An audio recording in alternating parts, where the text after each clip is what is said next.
Last जो हम लोग ने पावर पॉइंट पे इफेक्ट देखा था वो था हैंड राइटिंग इफेक्ट। अब इसके बाद हम लोग देखेंगे कोविड इफेक्ट। देखिएगा जरा कोविड इफेक्ट क्या है। आपके पास जो भी कोविड में कंडीशंस चल रही हैं कि आपको अपने घर के अंदर रहना चाहिए, बाहर घूमना नहीं चाहिए एक्सेट्रा। अगर आप बाहर जाएंगे तो मे बी आपके साथ भी कुछ ऐसा हो सकता है कि कोविड आपका भी पीछा करे। तो एनिमेशन इफेक्ट ये जो तैयार किया गया है ये आपका पावर पॉइंट पे किया गया है। तो अब आपको यही पावर पॉइंट का इफेक्ट अपने पावर पॉइंट पे बनाना है। तो देखिए जरा बनेगा कैसे। इसके लिए आपको ओपन करना है पावर पॉइंट। तरीके आपको पता है तभी आप इतनी दूर तक आए हैं। आप देखिएगा बनेंगे कैसे। तो आपने अगर इस पीपीटी पे ध्यान से देखा हो एनिमेशन में तो आपको मेन काम ये वाला था। बाकी तो इमेजेस हैं, टेक्स्ट हैं, आप इसे फिक्स कर देंगे। इस एनिमेशन को कैसे क्रिएट करेंगे? तो एनिमेशन को क्रिएट करने के लिए तीन चार चीज़ें आपको जो दिख रही हैं वो ये हैं कि एक यहाँ पर ट्री होनी चाहिए, ग्रासेस होने चाहिए, पीछे एक बैकग्राउंड, एक यहाँ पर जीआईएफ और एक पीछे कोरोना वाली इमेज। तो इससे इमेजेस आपको अपनी पीसी पे डाउनलोड कर लेनी है। डाउनलोड करने के बाद आपको यहाँ पर इंसर्ट करानी है। अब हम चलेंगे लाइन बाय लाइन।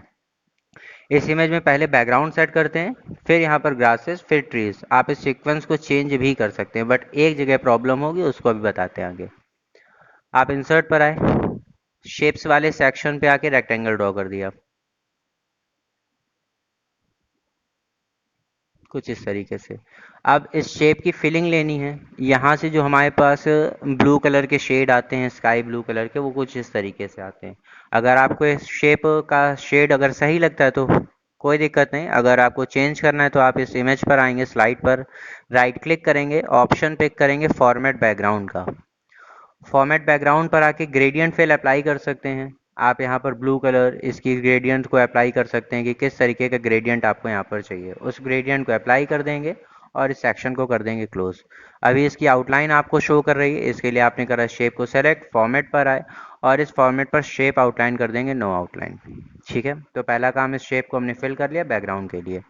अब जो इमेजेस चाहिए थी तो इमेजेस आपने अपने कंप्यूटर पे जहाँ कहीं भी सेव कर रखी होंगी वहाँ से आप उन्हें इंसर्ट करा लेंगे। ग्रासेस वाली इमेज है और ये पेड़ वाली है, तो फिलहाल हमने ग्रास वाली इमेज को इंसर्ट करा दिया।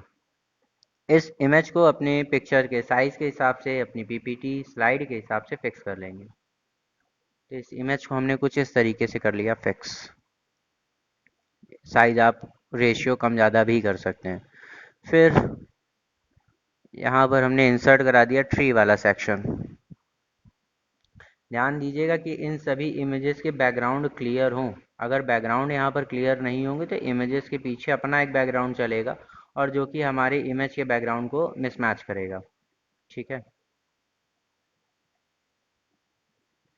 अब जैसे वाइट वाला सेक्शन आ रहा है आप इसे रिमूव कर सकते हैं फॉर्मेट पर आके रिमूव बैकग्राउंड से।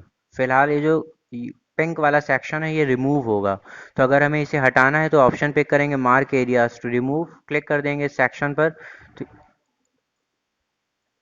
कीप पे करेंगे। अगर आपको इनको वापस रखना है तो आप कीप वाले सेक्शन पर सेलेक्ट करेंगे और जिस चीज़ को हटाना है उसके लिए ऑप्शन पिक करेंगे मार्क एरियाज टू रिमूव और यहाँ पर क्लिक करते हुए चलेंगे तो ये वाला जितना वाइट कलर का सेक्शन आपको शो कर रहा है वो सारा सेक्शन यहाँ से रिमूव हो जाएगा।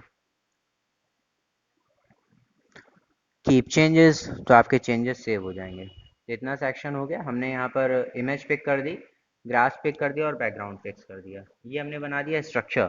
अब इस स्ट्रक्चर के बाद अब हमें लानी है असली चीज़ें। तो इंसर्ट पर आए, पिक्चर पर आए।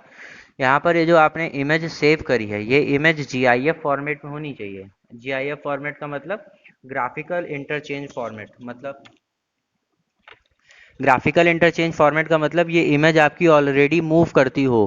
माने कि ऐसी ही इमेज ना हो, ये इमेज मूवेबल हो, ऐसी इमेज आपको इंसर्ट करानी है। तो हमने इमेज यहाँ पर इंसर्ट कराई। इस इमेज की इंसर्टिंग के बाद इस पेड़ को थोड़ा सा शिफ्टिंग करते हैं कुछ इस तरीके से। अब ठीक है, इस इमेज को सेलेक्ट किया आपने, इस इमेज को फिक्स किया जहाँ भी आपको स्लाइड के बाहर रखना है कि अगर हम स्लाइड के बाहर रखेंगे तो हमें वो स्लाइड के अंदर आता हुआ दिखाई देगा। साइज को और कम कर लीजिए, इसे और बाहर की ओर शिफ्ट कर लीजिए, जहाँ से दौड़ाना हो वहाँ से फिक्स कर दीजिए। इसी तरीके से जो वायरस वाला हमने बनाया है उसको भी यहाँ पर सेव कर लेते हैं। इसके भी साइज को रिसाइज करेंगे और इसे इसके पीछे की ओर शिफ्ट करेंगे कुछ इस तरीके से। ठीक है, अभी हमने बना लिया, अब हमें बनाने हैं इस पे एनिमेशंस, कि हमारे एनिमेशंस किस तरीके से इफेक्ट करेंगे। तो सबसे पहले हमने बॉय वाली इमेज को किया सेलेक्ट, एनिमेशन टैब पर आए और ऑप्शन पिक कर दिया एनिमेशन पेन का। एनिमेशन पेन वाला सेक्शन आया। अब इस शेप को किया सेलेक्ट, इसमें एनिमेशन ऐड करेंगे। तो इसके एनिमेशन के लिए आप नीचे की ओर ड्रैग कराएंगे और ऑप्शन पिक करेंगे मोर मोशन पाथ पर, और यहाँ से सेक्शन पिक करेंगे, मिलेगा आपको राइट, RIGHT, ये वाला। राइट क्यों सर? क्योंकि हम इसे इधर की ओर दौड़ाना चाहते हैं। अगर हम ऐसे लाना चाह रहे होते तो लेफ्ट ऊपर, तो अप, नीचे तो डाउन। इतना करने के बाद यहाँ पर आपको एक इमेज शो करने लगी होगी दूसरी भी, और इस पे एक blue colour sorry red colour का पॉइंट शो करेगा। इस रेड कलर के पॉइंट को आप जितना आगे की ओर शिफ्ट करेंगे, इमेज आपकी उतनी आगे तक जाएगी। अभी यहाँ से स्टार्ट होगा और यहाँ पर एंड होगा। इस सेक्शन पर आएंगे, इसकी टाइमिंग को मैनेज कर लेंगे। टाइमिंग फिलहाल लगी है 2 सेकंड, हमने यहाँ पर लगा दी 8 सेकेंड्स। माने इतने सेक्शन को 8 सेकंड में कवर करेगा। अब वायरस वाले सेक्शन पर आए, इसमें भी वही सेम इफेक्ट लगाना है क्योंकि उसी के पीछे जाएगा। मोर मोशन पाथ्स पर आएंगे और यहाँ से भी पिक करेंगे राइट वाला। डन। अब इसके भी रेड पॉइंट को आगे की ओर शिफ्ट कर देंगे, जिससे ये भी इसके पीछे पीछे बराबर चले। इसकी टाइमिंग के लिए सबसे पहले यहाँ पे ऑप्शन पिक करेंगे स्टार्ट विथ प्रीवियस, मतलब जैसे ही पहला वाला स्टार्ट हो वैसे ही दूसरा वाला भी स्टार्ट हो जाए। टाइमिंग वाला सेक्शन, उसके लिए अगर हमने 8 सेकंड लगाई तो इसके लिए 3-4 सेकंड बढ़ा देंगे, जिससे उसके पीछे की ओर चले, ना कि उसी को क्रॉस कर जाए। ओके, इस तरीके से। अब आप अपनी स्लाइड शो को इफेक्ट कराएंगे, कोई भी बटन प्रेस करेंगे, माउस के क्लिक को प्रेस करेंगे तो आपका एनिमेशन स्टार्ट हो जाएगा कुछ इस तरीके से।